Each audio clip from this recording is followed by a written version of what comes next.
Halo, assalamualaikum, selamat pagi, selamat siang, dan selamat malam. Apa kabar bangsa Indonesia di seluruh Nusantara? Pada kali ini kita akan membahas sebuah tema dengan judul jalur sepeda dibongkar.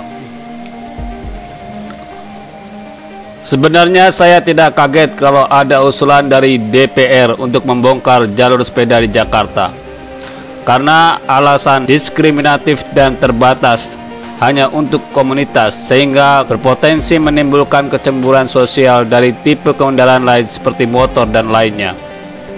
Saya tidak kaget karena saya juga melihat bahwa jalur sepeda itu tidak berfungsi dengan baik. Memang terlihat keren, bagus, dan mudah untuk dibangun narasi imajinasi kota maju dengan foto-foto orang bersepeda, tapi itu justru menambah kemacetan. Secara politik, Anies sudah memanfaatkan momentum karena masyarakat kita sempat gemar bersepeda, dan di semua toko sepeda ludes terjual, meskipun sekarang tidak lagi atau sudah berkurang. Banyak toko sepeda yang banting harga karena dagangannya tidak laku.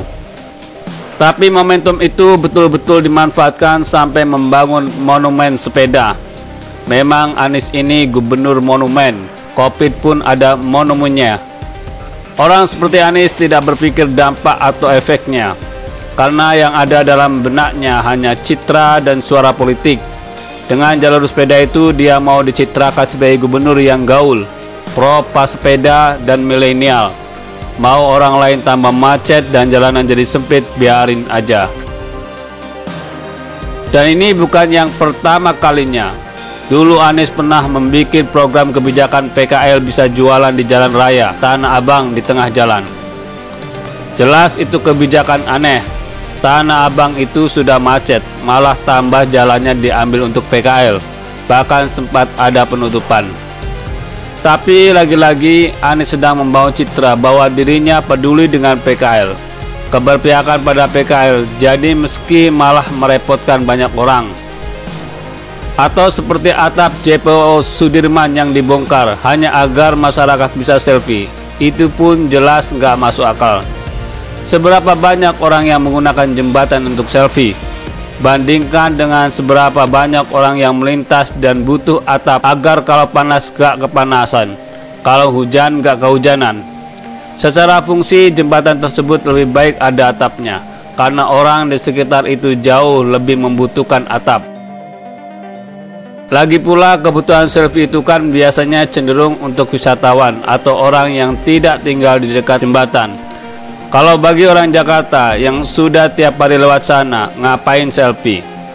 Nah pertanyaannya, seberapa banyak orang atau wisatawan dari luar yang pengen ke Jakarta hanya demi naik jembatan dan selfie? Orang ke Jakarta paling ya ke Ancol atau Monas, Istiqlal atau mungkin Kota Tua.